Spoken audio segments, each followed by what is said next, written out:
കിനാവിൻ്റെ തീരത്ത് ഭാഗം 68. ഇതെൻ്റെ തീരുമാനമാണ്.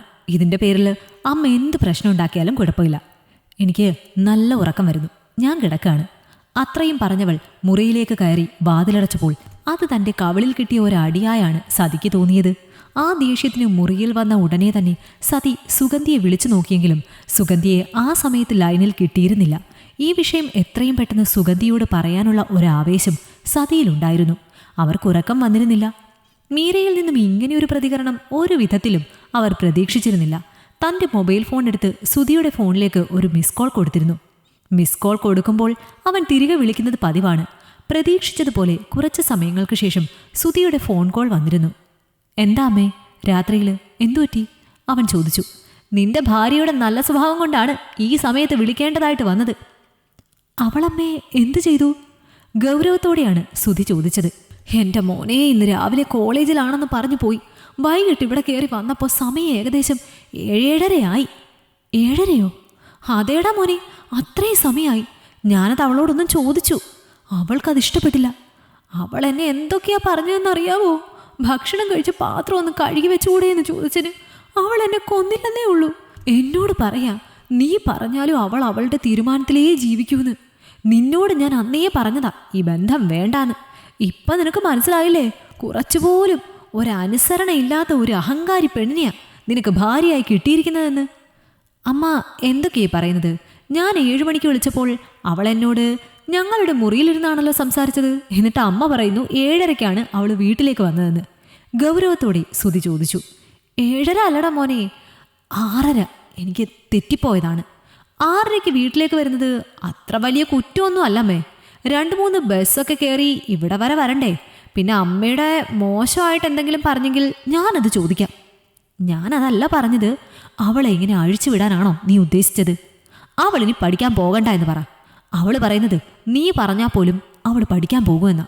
അവളുടെ അമ്മ അത്രയ്ക്ക് കഷ്ടപ്പെട്ടാണ് അവളെ പഠിപ്പിച്ചതെന്ന്.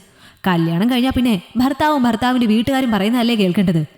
അങ്ങനെ നിയമമൊന്നുമില്ലല്ലോ. സുധിയുടെ മറുചോദ്യം കേട്ടപ്പോൾ സതിക്ക് ദേഷ്യമാണ് വന്നത്. എങ്കിലും അവർ തൻ്റെ ദേഷ്യം കടിച്ചമർത്തി. ആവശ്യം നമ്മുടേതാണ്. പിന്നെ അവളുടെ കാര്യങ്ങളൊക്കെ അവൾ തീരുമാനിക്കുമെന്ന് പറഞ്ഞെങ്കിൽ ഞാനതിലെന്താ പറയേണ്ടത്? അവളുടെ അമ്മ കഷ്ടപ്പെട്ട് പഠിപ്പിച്ചതാണെന്ന് പറഞ്ഞത് സത്യമാണ്. അതിലിപ്പോ നമുക്കും അറിയാലോ നമ്മൾ എത്ര രൂപ മുടക്കിയ ശ്രീലക്ഷ്മിയെ പഠിപ്പിക്കുന്നത്.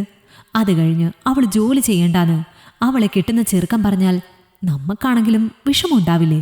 അതേ വിഷമം അവളുടെ അമ്മയ്ക്കും ഉണ്ടാവും. ആ കാര്യങ്ങളൊന്നും ഞാൻ എതിർക്കാൻ പോകുന്നില്ല. പിന്നെ അമ്മയോട് മോശമായിട്ട് വല്ലതും സംസാരിച്ചെങ്കിൽ അതിനുള്ള കാരണം എന്താണെന്ന് ഞാൻ തിരക്കാം. ഒരാവശ്യമില്ലാതെ അമ്മയോട് എന്തിനാ അവൾ ദേഷ്യപ്പെട്ടത്? അങ്ങനെ ദേഷ്യപ്പെട്ടിട്ടുണ്ടെങ്കിൽ അതിൻ്റെ കാര്യം അറിയണമല്ലോ. സുധി ദേഷ്യത്തോടെ അത് പറഞ്ഞപ്പോൾ ഒരു നിമിഷം ഒന്ന് ഭയന്നിരുന്നു സതി. ഇക്കാര്യം അവൻ അവളോട് ചോദിക്കുകയാണെങ്കിൽ ഉണ്ടാകാൻ പോകുന്ന കാര്യങ്ങളെക്കുറിച്ചാണ് അവർ ഓർത്തത്. അവൾ വന്നപ്പോൾ മുതൽ ചെയ്ത ജോലികളെക്കുറിച്ചും പോകുന്നതിന് മുൻപ് താൻ ചെയ്യിപ്പിച്ച ജോലികളെക്കുറിച്ചുമൊക്കെ അവനോട് അവൾ പറയും. ആ സമയത്ത് അവൻ്റെ മുൻപിൽ താനാകും ശരിക്കും കുറ്റക്കാരി. അതൊക്കെ സുധി അറിഞ്ഞാൽ തന്നോട് അവനുള്ള ഇഷ്ടം കുറയുമോ എന്ന ഭയമായിരുന്നു ആ നിമിഷം അവരിൽ നിറഞ്ഞു നിന്നിരുന്നത്. അതുകൊണ്ട് തന്നെ ആ ഉദ്യമത്തിൽ നിന്നും അവനെ പിന്തിരിപ്പിക്കണമെന്ന് അവർക്ക് തോന്നി. വേണ്ട മോനെ, നീ ഇപ്പോൾ ചോദിക്കണ്ട. അല്ല, അങ്ങനെ പറഞ്ഞാൽ എങ്ങനെയാണ് ശരിയാകുന്നത്? എൻ്റെ അമ്മ എന്തിനാ അവൾ ആവശ്യമില്ലാത്ത വഴക്ക് പറഞ്ഞതെന്ന് എനിക്കറിയണ്ടേ? ഉള്ളിൽ ചിരി കടിച്ചമർത്തി പുറമെ ഗൗരവത്തോടെ അവൻ പറഞ്ഞു. അതൊന്നും വേണ്ട. ഞാനിപ്പോൾ അത് നിന്നോട് വിളിച്ചു പറഞ്ഞൂന്ന് അവൾ അറിയുമ്പോൾ അത് പിന്നെയും വേറെ പ്രശ്നങ്ങൾക്കെല്ലാം കാരണമാകും. അതുകൊണ്ട് അങ്ങനെയൊന്നും പറയണ്ട. ഏതായാലും എൻ്റെ മോള് തന്നെയല്ലേ അവള്. എൻ്റെ പിള്ളേരെന്നെ വഴക്ക് പറഞ്ഞതുപോലെ ഞാനങ്ങ് കരുതിക്കോളാം. നീ ഇനി അത് വിളിച്ചു ചോദിച്ച് വലിയ പ്രശ്നമൊന്നും ആക്കാൻ നിൽക്കണ്ട. അവനെ ഒന്ന് മയപ്പെടുത്താനായി സതി പറഞ്ഞു. അമ്മയ്ക്ക് പ്രശ്നമൊന്നുമില്ലെങ്കിൽ ഞാൻ ചോദിക്കാൻ പോകുന്നില്ല. അമ്മ പറയുന്നതിനപ്പുറം ഞാനൊന്നും ചെയ്യില്ല. ചിരിയോടെ സുധി അങ്ങനെ പറഞ്ഞപ്പോഴാണ് അവർക്ക് ചെറിയൊരു ആശ്വാസം തോന്നിയത്. അവൻ ഫോൺ കട്ട് ചെയ്ത് കഴിഞ്ഞപ്പോൾ അവളുടെ പഠനത്തിൽ തനിക്കൊരു കാര്യവും ചെയ്യാൻ സാധിക്കില്ല എന്ന് അവർക്ക് മനസ്സിലായി. അതിന് സുധിയുടെ പിന്തുണ ഉണ്ട്. ഈ സാഹചര്യത്തിൽ സുധിയെ വെറുപ്പിച്ചാൽ അവൻ അവളെയും കൊണ്ട് മാറി താമസമോ മറ്റോ ആരംഭിച്ചാലോ എന്ന ഭയമായിരുന്നു അവരുടെ ഉള്ളിൽ നിറഞ്ഞു നിന്നിരുന്നത്. പിറ്റേന്ന് രാവിലെ തന്നെ അവൾ എഴുന്നേറ്റിരുന്നു. അത്യാവശ്യം ജോലികളൊക്കെ തീർത്തിട്ട് തന്നെയാണ് പോകാൻ തയ്യാറായത്. ഒരു വഴക്ക് വേണ്ട എന്ന് കരുതി ജോലി ചെയ്യുന്നതിന് അവൾ ഒരു പരാതിയും പറഞ്ഞിരുന്നില്ല. എന്നാൽ വൈകിട്ട് വന്ന് പാത്രം 2-3 ദിവസം അവൾ കഴുകാതെ അതേപോലെ തന്നെ സിങ്കിലിട്ടിരുന്നു. പിറ്റേ ദിവസം കഴിക്കാൻ പാത്രമില്ലാത്ത അവസ്ഥ വന്നതിനാൽ സതി തന്നെ കഴുകിയെടുത്തു. അതിന് പിറ്റേ ദിവസം അവളോട് ഇക്കാര്യത്തെക്കുറിച്ച് പറഞ്ഞപ്പോൾ ഏതെങ്കിലും ഒരു ജോലി ചെയ്യാനേ തനിക്ക് സാധിക്കൂ തീർത്തവൾ പറയുകയും ചെയ്തു. ആ തുറന്നു പറച്ചിലിൽ സതിയിൽ വലിയ തോതിൽ തന്നെ ഒരു ഞെട്ടലുണ്ടാക്കി. കൂടുതൽ നിർബന്ധിച്ചാൽ അവൾ ഇക്കാര്യം സുധിയോട് പറഞ്ഞാലോ എന്ന ഭയം അവരെ അക്കാര്യത്തിൽ നിന്നും പിന്തിരിപ്പിക്കുകയായിരുന്നു ചെയ്തത്. ദിവസങ്ങൾ ഓടി മറയുന്നുണ്ടായിരുന്നു. ഇതിനിടയിൽ ജോലിയും പഠിത്തവും എല്ലാമായി നന്നായി ക്ഷീണിച്ചു പോയിരുന്നു മീര. ആകെയുള്ള ആശ്വാസം സുധിയുടെ ഫോൺ കോൾ മാത്രമാണ്. ആശ്വസിപ്പിക്കുന്ന രീതിയിൽ എന്തെങ്കിലും സംസാരിച്ചേ അവൻ ഫോൺ വയ്ക്കാറുള്ളൂ. അത് വലിയൊരു ആശ്വാസമാണ് അവൾക്ക് പകരുന്നത്. ആ ഒരൊറ്റ ആളിലാണ് ഇപ്പോൾ ജീവിതം തന്നെ മുന്നോട്ട് പോകുന്നതെന്ന് പറയുന്നതാണ് സത്യം.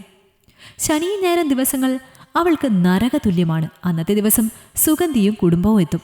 പിന്നെ കുട്ടികൾക്ക് ഇഷ്ടമുള്ളതൊക്കെ ഉണ്ടാക്കിപ്പിക്കലാണ് ജോലി. എന്തെങ്കിലും ഇഷ്ടക്കേട് പറയുകയാണെങ്കിൽ പിന്നെ അമ്മ മുഖം വീർപ്പിക്കൂ എന്നതുകൊണ്ട് അവൾ മടി കൂടാതെ എല്ലാം ചെയ്യുമായിരുന്നു. പഠിക്കുന്നത് രാത്രിയിലേക്ക് മാറ്റിവെച്ചു.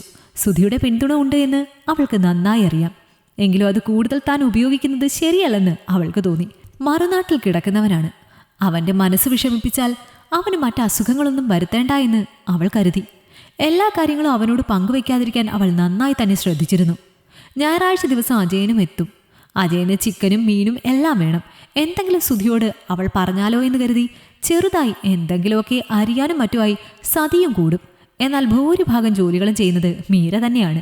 ശനിയാഴ്ച വൈകുന്നേരം തന്നെ രമ്യയും ശ്രീജിത്തും മോളും കൂടി അവരുടെ വീട്ടിലേക്ക് പോകും. പിന്നീട് തിങ്കളാഴ്ച രാവിലെയാണ് അവർ എത്തുന്നത്. ഞായറാഴ്ച ദിവസത്തെ ജോലിയെല്ലാം കഴിഞ്ഞ് 11 മണിയായപ്പോഴാണ് അവൾക്കൊന്ന് കുളിക്കാൻ തന്നെ സമയം കിട്ടിയത്. കുളി കഴിഞ്ഞ് അവൾ പുറത്തേക്കിറങ്ങി വന്നപ്പോൾ ആരെയോ ഫോൺ വിളിച്ചുകൊണ്ട് അടുക്കള മുറ്റത്ത് അജയൻ നിൽപ്പുണ്ട്. അവനെ ഗൗനിക്കാതെ അവൾ കയറിപ്പോകാൻ തുടങ്ങിയപ്പോഴാണ് അവൻ പിന്നിൽ നിന്ന് വിളിച്ചത്. മീര ഇതുവരെ ഉറങ്ങിയില്ലായിരുന്നോ? വളരെ സൗഹൃദത്തോടെ തന്നെയാണ് അവൻ സംസാരിച്ചത്. ഉറങ്ങാൻ പോകുന്നേ ഉള്ളൂ. അളയാൻ വിളിച്ചോ?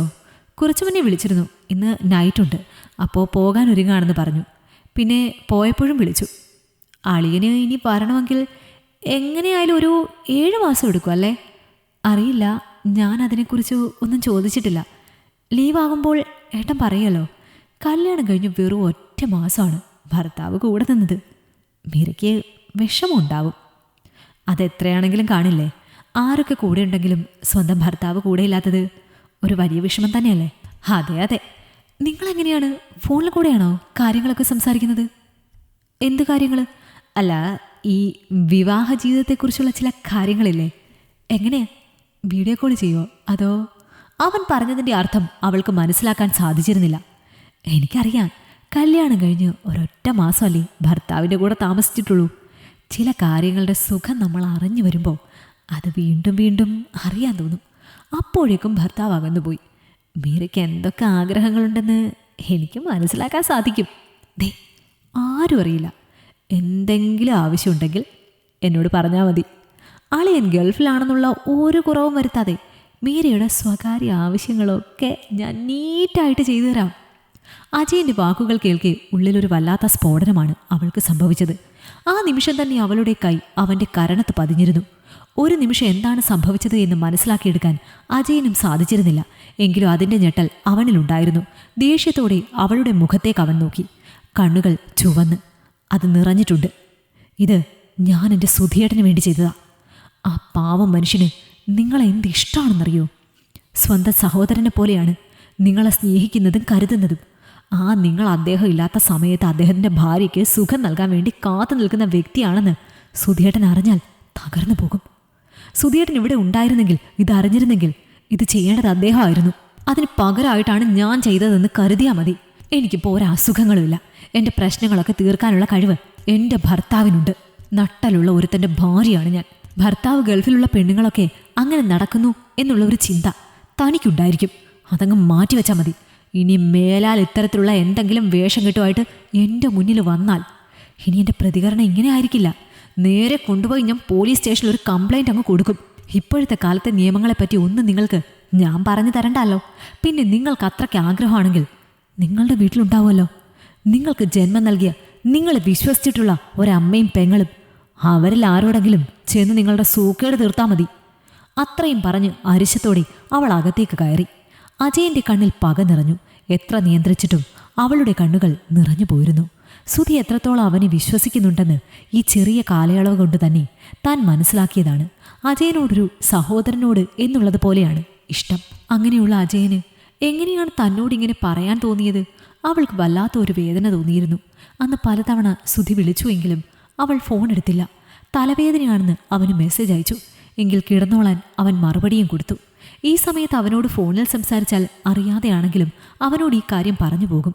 അത് കേൾക്കുമ്പോൾ അവൻ്റെ ഉള്ളിലുണ്ടാകുന്ന വേദന എത്ര തീവ്രമായിരിക്കുമെന്ന് തനിക്ക് ഊഹിക്കാൻ സാധിക്കും. അതുകൊണ്ട് മാത്രം അവൾ അന്നത്തെ ദിവസം അവനോട് സംസാരിച്ചില്ല. പിറ്റേന്ന് ക്ലാസ്സിൽ പോകാനും അവൾക്കൊരു മൂഡ് തോന്നിയിരുന്നില്ല. രാവിലെ ഉണർന്നതേ ആരോടും ഒന്നും പറയാതെ അവൾ നേരെ അമ്പലത്തിലേക്കാണ് പോയത്. വെളിച്ചം വീഴുന്നേ ഉണ്ടായിരുന്നുള്ളൂ. അപ്പോൾ ശ്രീകോവിലിന് മുൻപിൽ നിൽക്കുമ്പോൾ മറ്റൊന്നും അവൾ ചിന്തിച്ചിരുന്നില്ല. അറിയാതെ ആ മിഴികൾ നന്നായി നിറഞ്ഞിരുന്നു. അതൊഴുകിയിറങ്ങുന്നത് അവൾ പോലും അറിഞ്ഞിരുന്നില്ല. സ്ഥലകാലബോധം വന്നപ്പോൾ മിഴികൾ തുടച്ച് അവൾ പ്രസാദവും വാങ്ങി തിരികെ നടന്നപ്പോഴാണ് തൊട്ടരികിലായി വിനോദിനെ കണ്ടത്. അവളുടെ മുഖത്തേക്ക് തന്നെ അവൻ സൂക്ഷിച്ചു നോക്കി. എന്തോ പറ്റി മീരേ? കരഞ്ഞ് പ്രാർത്ഥിക്കുന്നുണ്ടായിരുന്നല്ലോ. ഒന്നുമില്ല ചേട്ടാ, ശ്രീകോവിലിന് മുൻപിൽ നിന്നപ്പോൾ കണ്ണ് നിറഞ്ഞു പോയതാ. നമ്മുടെ വിഷമങ്ങളൊക്കെ ഈശ്വരനോട് പറയുമ്പോൾ അറിയാതെ കണ്ണ് നിറയില്ലേ? സ്വാഭാവികമായിട്ടും നിറയും. പക്ഷേ വിഷമങ്ങൾ പറഞ്ഞതുകൊണ്ട് അറിയാതെ നിറഞ്ഞു പോയതല്ല ഈ കണ്ണെന്ന് എനിക്കറിയാം. ഇന്നലെ രാത്രി ഞാൻ എല്ലാം കേട്ടിരുന്നു. ഒരു നിമിഷം അവൻ്റെ വെളിപ്പെടുത്തലിൽ അവളും അത്ഭുതപ്പെട്ട് അവൻ്റെ മുഖത്തേക്ക് നോക്കി. ഞാനൊരു ഫോൺ വിളിക്കാൻ വേണ്ടി മതിലിൻ്റെ അരികിൽ നിൽക്കുകയായിരുന്നു. അവിചാരിതമായിട്ടാണ് നിങ്ങളുടെ സംഭാഷണങ്ങൾ കേട്ടത്. അജയൻ്റെ ടോൺ മാറിയപ്പോൾ തന്നെ ഞാൻ ഊഹിച്ചു ഇങ്ങനെ ഒരു കാര്യമായിരിക്കും തന്നോട് പറയുന്നതെന്ന്.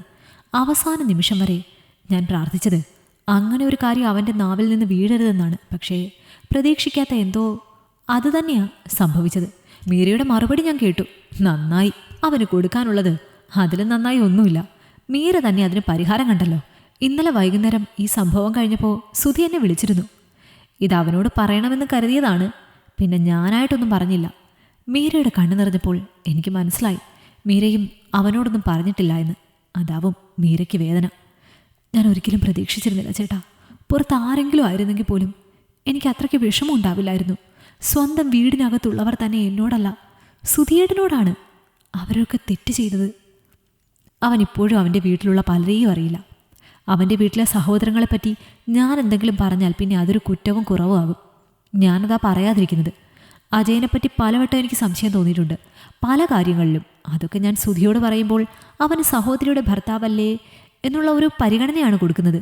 പിന്നെ അതിനിടയിൽ ഞാൻ കയറി പറയുന്നത് ശരിയല്ലല്ലോ.